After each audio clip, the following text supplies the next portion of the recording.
Mga kapuso, linibo ka job applicants nagpasimpalan sa job fair sa Iloilo City Peso. Skilled workers abroad kag office staff in demand nga trabaho. Yaring balita.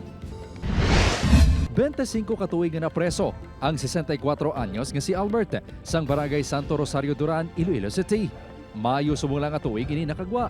Apisar sang edad kag naagyan, wala nakapugong kay Albert ang pagpangita sang obra.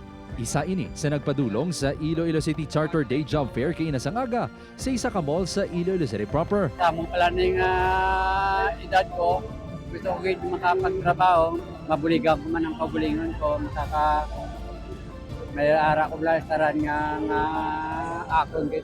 Nagtulog naman kagabi diri sa syudad ang tagabalasan nga si Joshua agud makatemprano pila sa job fair.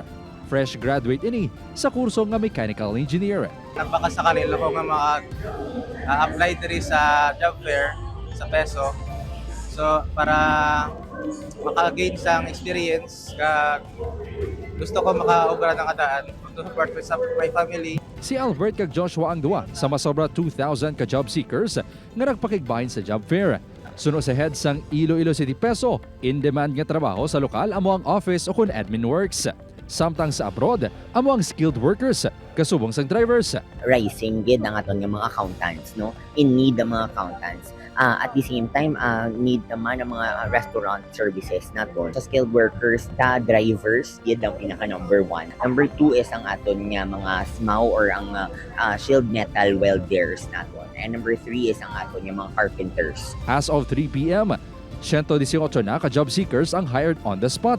Ang job fair ang kabahin sang 88th Charter Day celebration sang syudad. August 25, 1937, sang gindeklarar ang Iloilo bilang charter city kaging tingob ang banwa sang Molo, Arevalo, Haro, Mandurriao kag Lapas sa Iloilo City agud mangin isa ka syudad.